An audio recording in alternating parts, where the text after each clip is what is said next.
Bring along an American Express card to open the door to rewards wherever you go. Morning coffee run with an old friend? Earn cash back. Weekend getaway? Earn miles.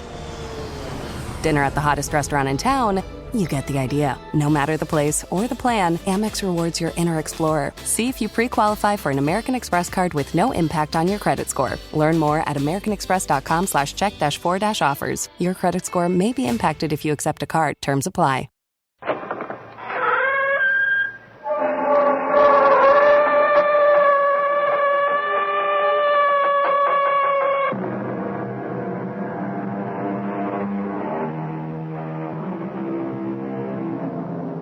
Come in. Welcome.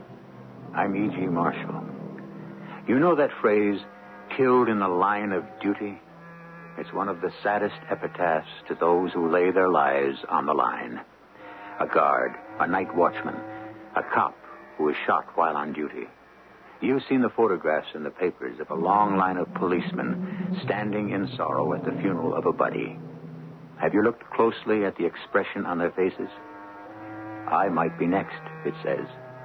Yet, they do their job every day, every night, to make our lives safer. They didn't believe me. The judge, the jury. I was there. It wasn't George who pulled the trigger. He was with me in the cabin. It was Rudy, my brother, who killed your detective. Yeah, that's what you said in court. George didn't kill that man. I swear it. Now, why would I say things against my own brother? Accuse him of the murder if it wasn't so. Maybe because you love George Collins.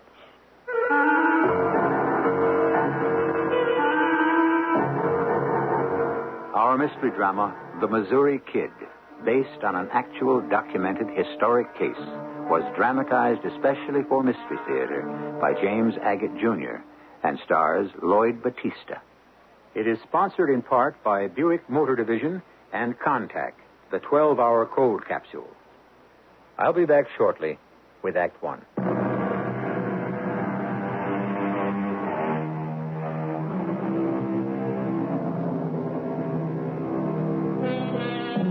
It was in all the newspapers of the time. The St. Louis Post-Dispatch headlined the robbery, Memories of the Missouri Bandit Days.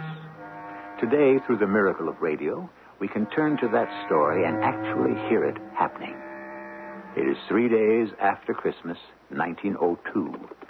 55 miles out of St. Louis, about an hour past midnight, two men ride into the little town of Union, Missouri, and head for the Union Bank on Main Street. Stand in that doorway opposite the bank, George. If someone moves, shoot. Nothing I like better, Rudy. I got a belt full of bullets. I ought to have this piggy bank busted wide open in 5 minutes flat. Hey, got your crowbar? Got it. I sleep with it. Hand me the nitro. It's in your saddlebag. Here you be. Now, blow, Rudy. I sure aim to.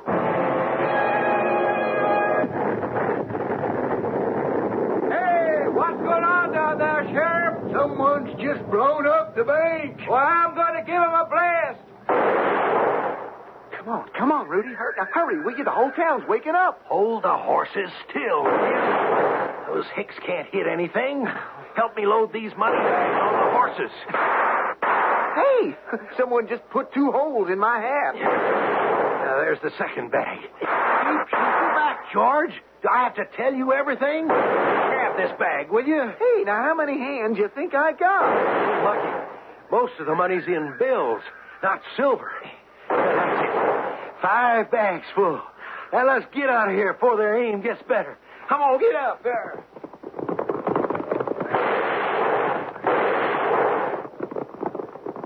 Sheriff? Hey, Sheriff, they're gone. Look at all that smoke coming out of the bank.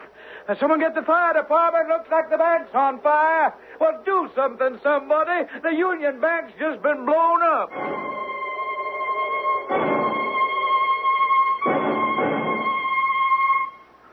Mr. Pinkerton, we just got a wire from the American Bankers Association. 2 men blew open one of their banks the night before last and got away with $28,000. Who is the law there? Oh, Tom Birch. He's the sheriff of Union. Any word from him? Well, the phone there. He's been sick for a week, so nobody's made up a posse. And the robbers got away. Are they sure there were only two? Yep.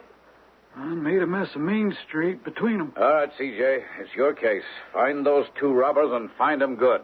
Huh. Not fast. Yeah. Find them good and fast.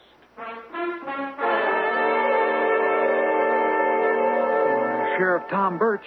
You're looking at him. Well, I'm C.J. Schumacher. The Pinkertons have assigned me to the Union Bank robbery. Oh, glad to hear it. We're still cleaning up the glass and picking bullets off Main Street. Yeah, we heard in St. Louis there was quite an exchange of gunshots hereabouts. They rode out of here like there was hellfire behind them. Anybody in town see 'em? Oh, sure. Let me see now. Well, there was Frank. You know where I can locate him? Oh, I expect he's at work. He's the blacksmith, Frank Tilley. Oh, yeah. Yeah, I spoke with him on the telephone. Well, he'll help you. He's a good man. I brought a parcel of pictures of known bank robbers who operate around these parts, and identification is essential. Sure is. So you think it was the work of professionals? Oh, without a doubt, Sheriff. Only pros know how to handle nitroglycerin. Yeah. You go see Frank Tilley. Tell him I said he'd better cooperate with you Pinkerton fellas.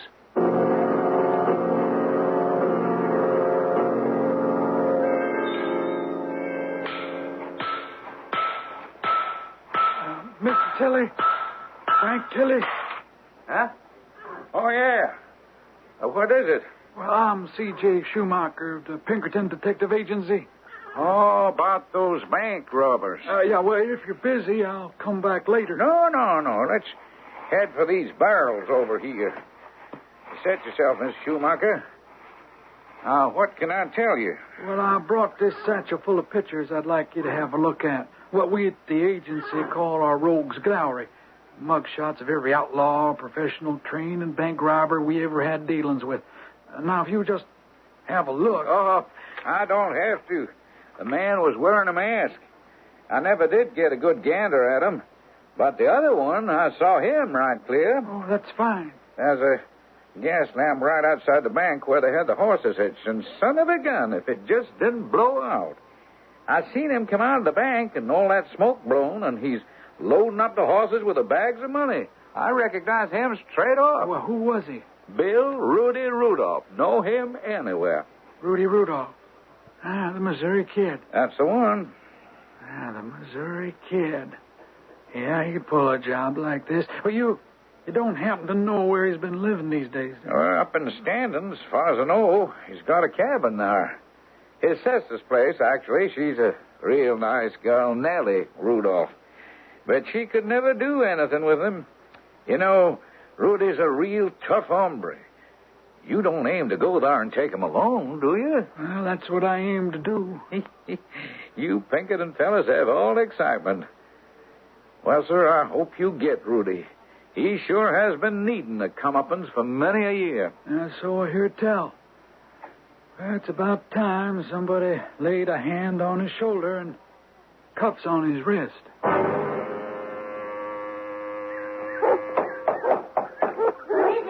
My name's C.J. Schumacher. What do you want? Hi there. Who are you? What business is it of yours? Shut up, Butch. Shut up.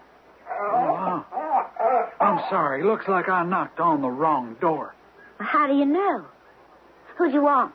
Well, first off, I want a friendly hello, and, well, I think I come to the wrong house for that. Sorry, ma'am. What do you mean I'm unfriendly? Well, I've been hunting all day, and I had me the worst luck any hunter could have. So the last thing I need right now is someone who's suspicious. So long, ma'am. Oh, wait. I'm sorry. It's the nature of us around here. Were you looking for someone? Well, I'll be honest with you. I'm kind of lost, and I'm hungry, and what I was looking for is to buy some supper. Oh, well, just a minute. Say, there's a hunter outside. He wants to buy some supper. Should I let him in? Hunter? Yeah. You sure? Well, pretty sure. He ain't no city dude by the looks of him. What do you say, George? Well, why not? I'm getting stir-crazy with just you two to look at. Wouldn't mind seeing another face. What if he's the law? I sure wouldn't want to be the law stepping in here all alone. Okay, Nell. Tell him you'll make him some supper. Sorry to keep you, Miss... what'd you say your name was? Schumacher. Oh. I'll never pronounce that. I had to ask my brother and his partner. Well, is it all right for me to buy some supper? Well, I'll wrestle you up with something. It'll cost you 50 cents. Done. I sure couldn't cook myself any decent grub for that.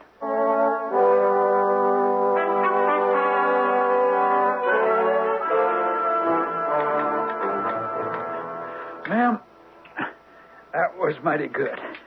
I'm always partial to a stew made of a ham knuckle bone. Mighty tasty. Would you oblige me one more thing? Well, that's all we got. Except... Oh, no. I don't mean any more food, ma'am. I'd like to know your name, that's all. What for, mister? Well, if this is your wife, no harm, man.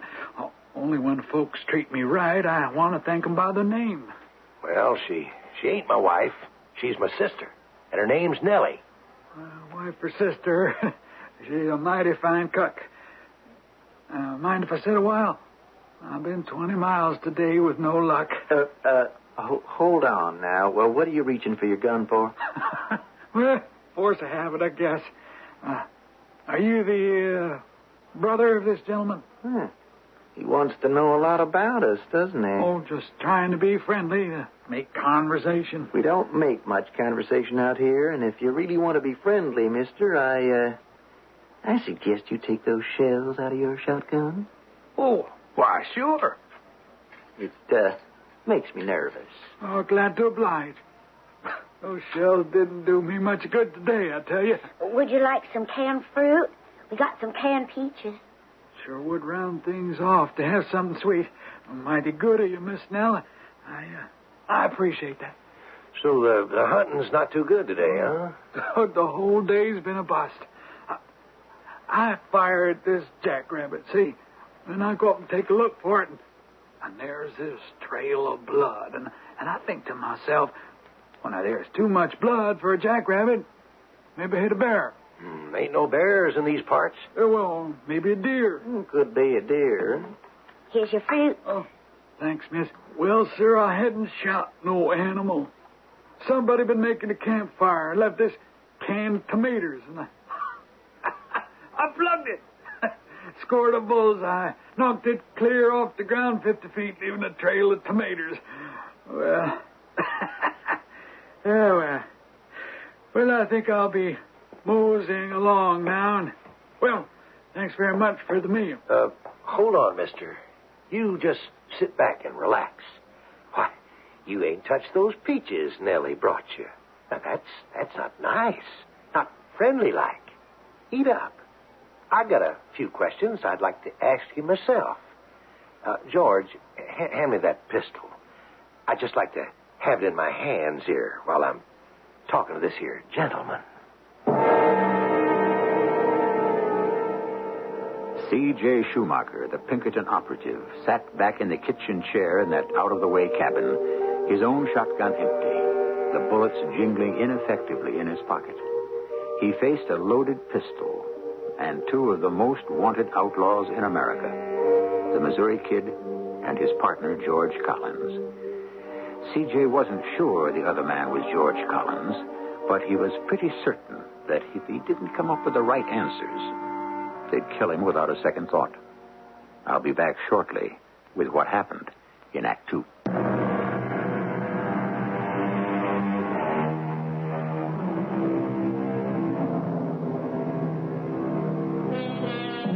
C.J. Schumacher, the operative for that great private detective agency, the Pinkertons, was tracking down the desperados who had robbed the Union Bank of Union, Missouri. He had inveigled himself into their hideout by pretending to be a hunter who wanted some supper. Unquestioningly, the two men who sat watching him eat were the men he was seeking. Now, the problem remained how to get away alive so that C.J. could return with an armed posse. You had much book learning, friend? Who, me? Book learning? Yeah, you mean, did I go to school? Well, folks do. Now, I went to school. Didn't do me no harm. Oh, sure, I went to school when I was little. You done much reading, Mr. C.J. Schumacher? Reading. Oh, well, some. Mm-hmm. He means if you see a handbill for a wanted man, can you read it? Where would I see that? Oh, anywhere. In a post office or a bank, for instance. Oh, not me. I don't write letters, and I don't get letters. Well, I think I'll be moving along. Miss Nellie, here's your 50 cents. Thank you for a right good spread. Oh, made up for my disappointment hunting today. Well, goodbye, Mr. What was that name again? C.J. Schumacher. Schumacher. You're not from around here? Well, not far. Not far, but it'll take me a couple hours to get back. Well, good night, folks, and thank you.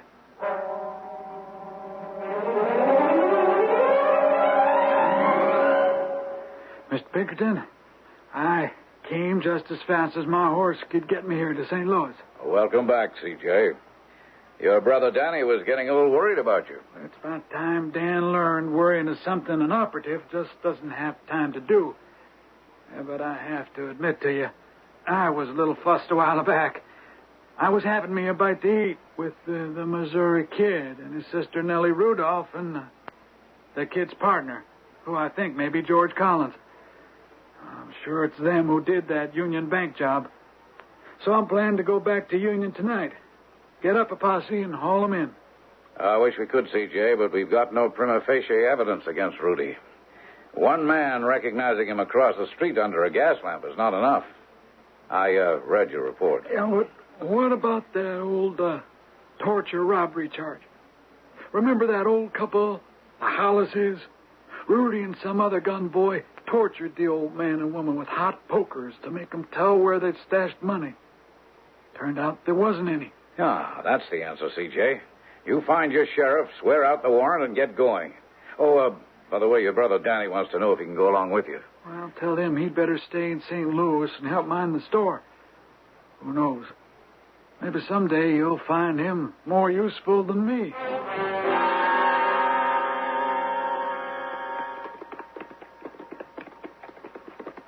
Sure. I got your guns cocked. Sure have. So the rest of the posse right behind us. Sorry, all I could round up was 3 men. Well, we're getting closer now. Yeah. Tell the boys to slow up. Hey, take it easy, boys. Now, around the back of this clump of trees, there's a shack. It's the Missouri kids. I'm hit, C.J. Help me, give me a hand. I'm falling off. I got you, Sheriff. Hold right now. Let's get out of here. C.J., what is it? I got a couple of bullets in the stomach. If you can't stay and fight it out, go on. Go on, leave me. I'll get away. Don't wait for me.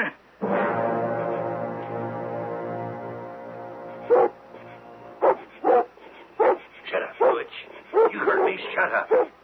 Well, what have we here? Our old friend, the jackrabbit hunter. Riding up here with a sheriff and a posse? Ah, that wasn't a very nice thing to do, friend. After all that good grub you ate at our table? Well, I tell you what I'll do. You seem to be hurt bad and in lots of pain. Why don't I make it easy for you and put you out of your misery?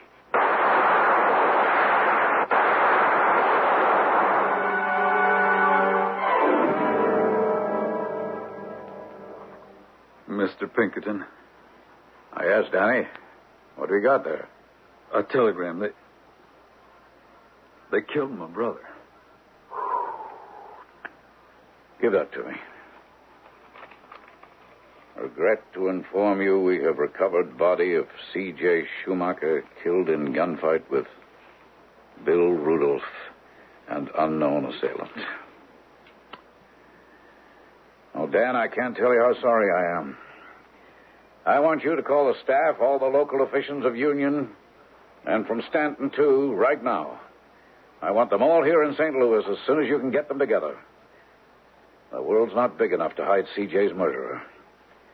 We'll get whoever it was if we have to keep looking for him as long as I live. Mr. Pinkerton, assign me to the case. I want to pick up where C.J. left off. All right, Danny, you've got it. Now, you round up everyone you can. And I've laid out instructions for a manhunt from here to California. Then you can pick up the trail. I'm going back to that shack where they were hiding and see what I can find. You see, Mr. Schumacher, when we come back to find your brother's body, the shack was empty. They'd all pulled out. You know, C.J. was killed saving my life. That's how it was. He put me back on my horse when I got shot. He was one brave fella. Well, as far as you know, Sheriff, no one's been back here since? Nope. Oh, we've been watching in case any of them do. But they lit out and took everything with them. What a mess. Yeah. He went over this shack with a fine-tooth comb to try and find the money they stole from the Union Bank. You found nothing? Not a red cent. What do you expect to find in all that trash on the floor, Mr. Schumacher? Evidence? Evidence of what? Anything, Sheriff. Where they're going, where they've been. Like this. This medicine bottle, for instance. See what it says on the label? Brewer's Pharmacy, Hot Springs, Arkansas. That might be some evidence. Yeah, I'm going to roll up my sleeves and take a look inside this stove. Maybe they burned something valuable. You're going to get yourself mighty dirty cleaning out that stove, Mr. Schumacher. You know, I expect before this manhunt is over, I'll have more than cinders and soot on my hands. Well, is there anything I can do? No, thanks, no, Sheriff. Now, maybe. You find something? Huh? It just may be. That little piece of burnt paper, what is it? Somebody's handwriting. So it is. Pretty fancy handwriting. You don't see much of that around. Yeah, that's what I'm counting on. Tracking down those fancy curlicues might help us quite a lot. Can you find out what's written there? Don't have to. Just find who wrote it.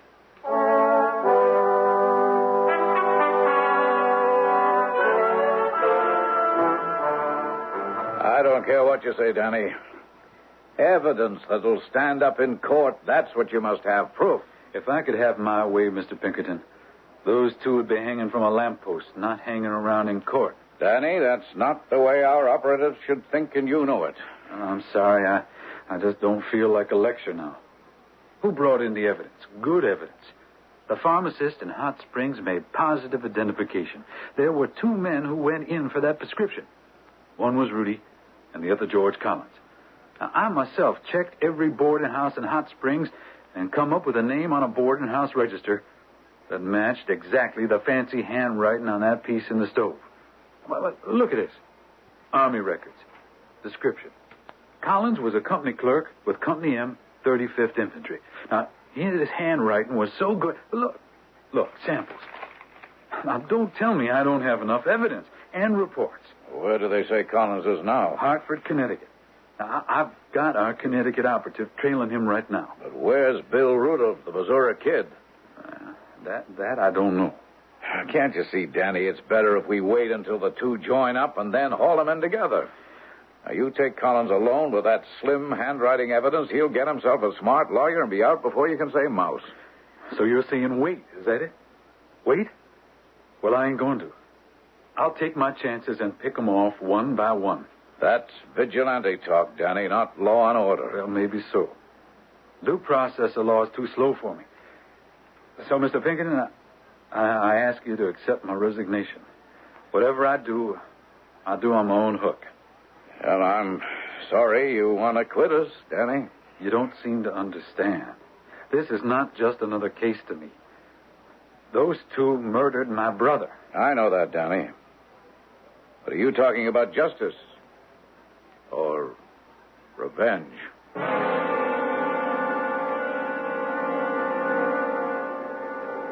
Danny Schumacher. Mr. Pinkerton, what are you doing here in Hartford? Oh, just watching you, Danny, standing outside this saloon. Oh, yeah, but why are you here? I thought I'd see how you were getting on. You've been following me? An old habit I got into. What are you up to, Danny? Well, I'm handling this on my own like I said I would.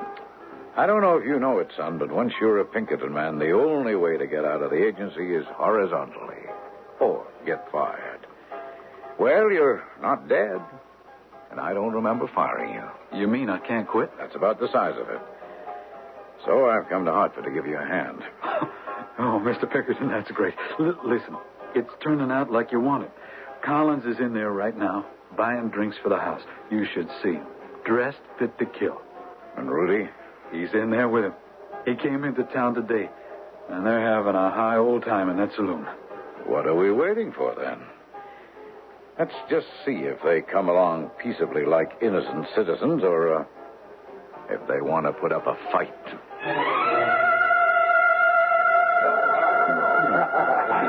Let me hear that sound of popping corks. Yeah. Who wants some champagne? Anybody wants whiskey, step up to the bar. It's on me. You were right, Danny.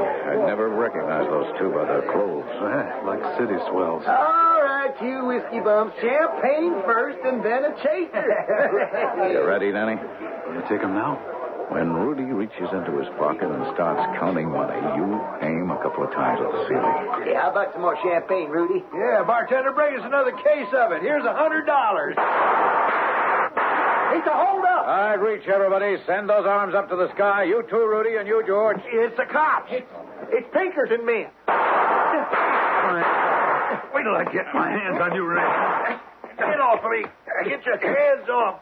You're joking me. That's what I aim to do. Hands high, George. Okay. You got me. My hands are up. All right, try these on for size. You don't have to handcuff me. I said I'd go quietly. Just in case you get any fancy ideas, George Collins, you're under arrest. Hey, will somebody get this big lug off my chest? Nice work, Danny. Pull the kid's hands up over his head. Let me get up, will you, somebody? By all means. Let him up, Danny. All right, everybody. Back to the bar. We've got the only two we came for. I don't know what you think you're doing. You got nothing on us. Well, we'll see. Oh, Danny, I don't believe you two have been formally introduced. Danny, this is Rudy Rudolph, otherwise known as the Missouri Kid. We have a little torture robbery warrant outstanding for him. And George Collins, I think you know. And my partner, gentlemen, is Dan Schumacher. That last name mean anything to you? Nope. Schumacher. Shut up, George. You don't know nothing. Dan Schumacher is C.J. Schumacher's brother. C.J., Rudy. The man you shot in cold blood. Do you remember now, Rudy? In a Hartford boarding house where Rudolph and Collins were staying, they found almost $9,000 from the Union Bank. The bank robbers were taken back to the town of Union, Missouri, arraigned on murder and robbery charges, and held without bail. But these two lawless men had not given up, as we shall find out when I return shortly with Act 3.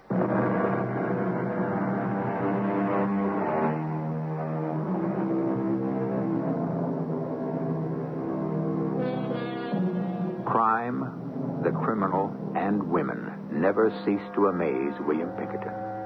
In writing about the case of the Missouri Kid, he says that once Rudy Rudolph was in prison, women, not only in St. Louis, but all over America, made him their hero, wrote him letters, sent gifts, stood outside the prison walls just to be near him.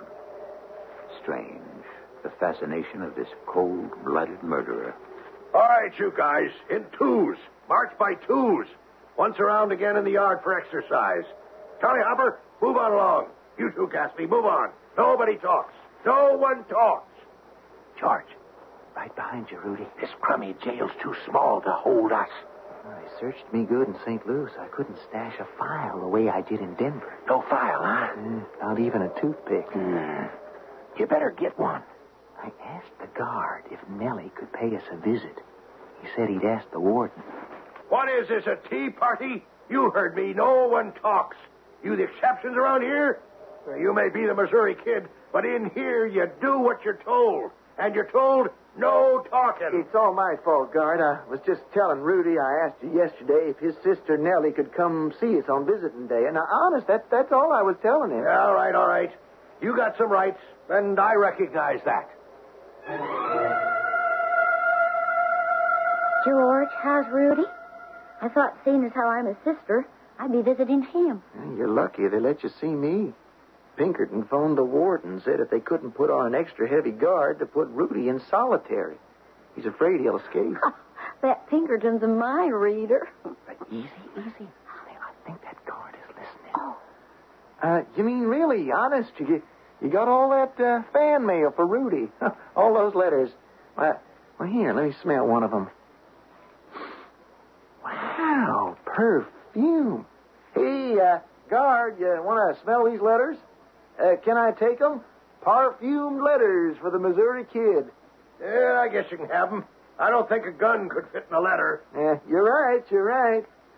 Nell, you're a wonderful kid. And we'll do what we have to do. You haven't much time. George, they've announced the trial date. Oh, don't worry. When that trial comes up, we'll be reading about it in the Arkansas newspapers. Arkansas? Oh, yeah. Yeah, Indian territory. Yeah. Like last time. The only safe place to hide out. Oh, George, I'll miss you so. You will? Mm. Say, am I crazy or do you like me? Oh, don't you know that, George? One more minute. Visiting hours are over. Don't I know that? Well, how I feel about you all these years.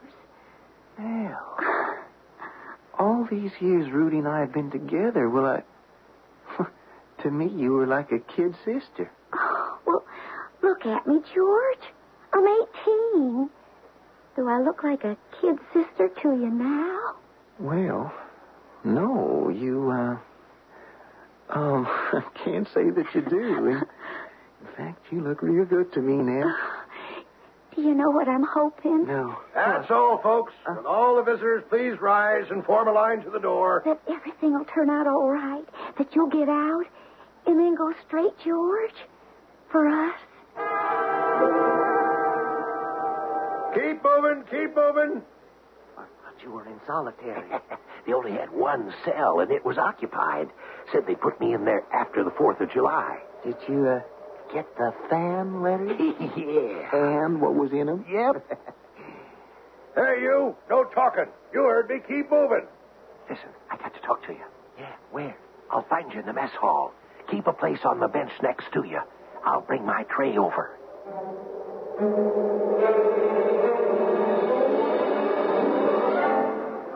No kidding, Rudy. You got it all cased out? Yeah, you know that top tier? Uh-huh. There's a skylight over it. Now, it's up through the skylight, over the roof, and out. Cassidy, he works in the warden's garden. He gave me the angle of the roof slant. Then, across the chapel roof, down into the warden's backyard, and from there, right into St. Lou, and we can get lost in the traffic. What time you picked out? After the roll call at 12. In the afternoon, about 3. The streets in the city will be crowded then, you know. Okay. Now, when? Guess what big holiday's coming up? The 4th. The 4th of July. A lot of guards will be off duty. I'll have my door filed and ready to go. I tried it already. It cuts like butter. I just got to figure out how many steps from my cell to the top tier. And then, how far from there to the skylight. Well, what about me? You've got the only file. Now, how do I get out of my cell? You won't even be in it.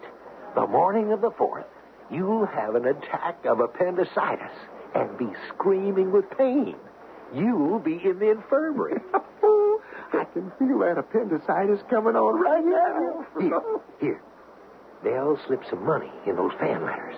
Now, you take it. All of it. You pay off a bunch of the guys to start a fight at the far end. The other end, from the skylight in the prison hall. Now, remember, 3 o'clock. the afternoon of the 4th. Sharp. Boy. Can't you see those dumb guards thinking there's a riot running over there? I figure that'll give us just about enough time that we'll need to break out. On the 4th of July, too. Boy, what a day to celebrate on. Come on, get some of those cars moving up here. We got a riot. Hey, George, you with me? Right behind you, Rudy. They took my clothes away in the infirmary. All I got is this nightshirt. Okay, now grab a hold of these girders and follow me. Now, I'm going to swing my legs up and smash that glass skylight. Okay, let's go. Come on, George. Take my hand. Now, go on. I'll hold you. Now, up you go. I don't think I can make it. Oh, sure you can. That's it. Now, climb along the roof behind me. Okay, now watch your step. They haven't any idea we're gone. Which way now, Rudy? Over here at the edge. Now, from this roof to the chopper roof. Ready? That's 50 feet. I'll never make Oh, it. cut it out. It's only 20. You say. Oh, you go, Rudy. I can't make it. Oh, come on. I can't. What are you, scared of high places? Yes, I always have been. Well, all right. So long, George. Now, listen. If anybody comes through that skylight, you just hold them off long enough till I'm out of sight. Yeah. Okay? Yeah. Ready? 1, 2, 3. Oh, Kid. Oh, Rudy. Look at that. You're hanging upside down. What are your feet caught on? oh, dad burned wires. Somebody strung wires up here. Nobody told me that. I got to get loose. Give up, will you? Your face is all cut. If you fall on your head, don't, Rudy, don't. I'll make it. Got to make it. I'll just untwist these wires. I'm on the chapel roof now. Now pray for me. Good luck, George. It's not as though you didn't warn them, Mr. Pinkerton. They'll try to escape. You knew it. I knew it. Oh, it makes me so angry. Well, at least they got Collins back. You have the detailed report? Well, haven't you seen it? No, I haven't. Read it to me, Danny. Well, evidently the kid was cut and bleeding. Got tore up on some wires strung across the roof. He jumped or fell from the main roof to the chapel roof. Then down that and into the warden's garden. Then walked in the unlocked back door where the warden's mother was ironing. She said he bowed to her and walked out the front door. Next report, on the corner of Spruce and 11th, he steals a bicycle and heads into the middle of the city. The next report, a rowboat, stolen in North St. Louis. Presumably, he rode across the Mississippi. Let's see. Next, a man answering Rudy's description gets out of a freight car in the Memphis Railroad yard. All the way to Memphis, huh? That was yesterday. Yes, and I'll bet you anything we'll get a report he's stolen a horse somewhere in Tennessee and he's headed for Arkansas. Yeah, right to Indian territory. We always lose those bandits in Indian territory. Well, take out, Danny. It won't be for long. He's not the kind to spend time hiding. If I know the Missouri Kid, he'll be back in this neighborhood knocking off another bank. Our chief weapon now is to circularize every spot in every state with his picture and description. Sooner or later, he'll surface.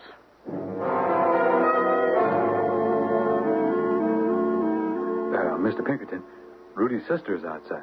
Nellie? Yeah, she wants to see you. She's pretty wrought up. Well, I don't know what she thinks I can do for George Collins. The jury's still out. Shall I send her in? Yeah, all right. Oh, and I guess you'd better leave us alone, Dan. Miss Rudolph, Mr. Pinkerton will see you. Oh, come in, Nellie. Why, you look much younger than you did up there on the witness stand. They didn't believe me. The judge, the jury. They didn't believe anything I said. I'm afraid they had possession of certain facts and certain witnesses. What witness? I was there. It wasn't George who pulled the trigger. He was with me in the cabin. It was Rudy who done it. He walked right up to your man and killed him. I know, Nellie. That's what you said in court. Well, what can I do? I know George has done a lot of wrong things, but he didn't kill that man. I'm not the jury or the judge. Why would I say things against my own brother? Accuse him of a cold murder like that if it wasn't so? But your brother isn't here to defend himself. He's hiding out somewhere. It's possible the jury will believe you. But maybe they'll figure you're making this up because you're keen on George Collins. I do love him. I'm not saying I don't. But he didn't do it. It's out of my hands. Nellie, why don't you go home? All I can say is just try to let all of what's happened be a lesson to you. You think it's too late, don't you? That they'll convict him? Even if George Collins were to walk out of that prison a free man, I'd tell you never to see him again. Try to start over, Nellie. You're only 18. You've got a whole life ahead of you.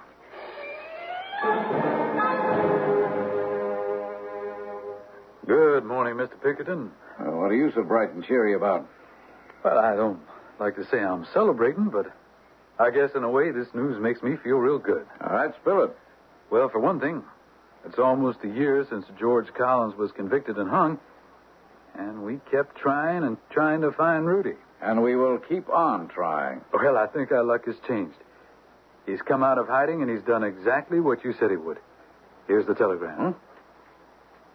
Call to your attention, prisoner Charles Gorney, apprehended in attempt to rob Lewisburg, Kansas National Bank. Comparing your photographs of William Rudy Rudolph, alias Missouri Kid, not satisfactory identification. However, Bertillon measurements, particularly scars, mole on upper lip, and 2 gold teeth, closely resemble Gorney. Kindly advise Sheriff Paoli, Kansas. What do you think? Well, of all the bank robbers in the world, the likelihood 2 men would have the same scars, the same mole, and the same 2 gold teeth, it's just not possible. That's just why I feel good today. That's right, Danny. I think we've got our man. And indeed they had. Charles Gorney turned out to be none other than Rudy Rudolph. It had been a long and costly trail. And had it not been for the cooperation of every local and state law enforcement body, the Missouri Kid might never have been caught. You may say this proves crime does not pay. However, for the Pinkertons, who spent hundreds of thousands of dollars to wrap up this case, crime can be very expensive. I shall return shortly.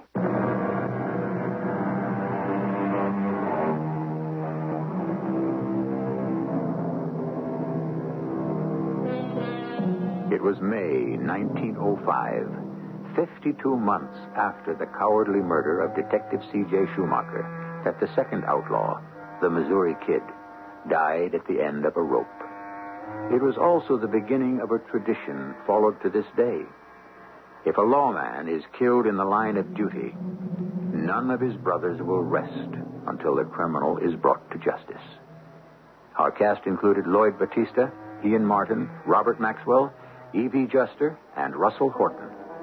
The entire production was under the direction of Hyman Brown.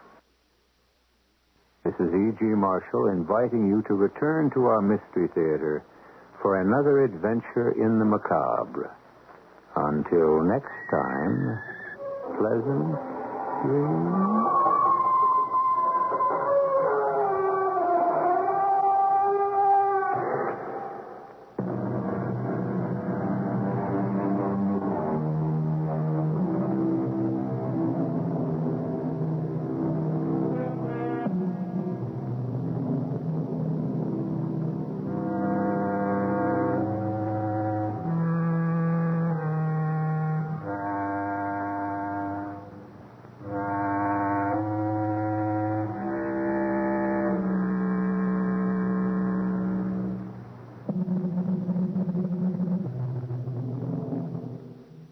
You coming to bed, hon? Yep, honey, I'll be right there. Just gotta turn out the light. Ow! Ow! Ow! Ah! Ah! Some things never change. Like your kids always leaving tiny toys on the floor for you to step on. And Geico saving folks lots of money on their car insurance. Sweetie, I think I left the downstairs light on. Please don't make me go. 15 minutes could save you 15% or more.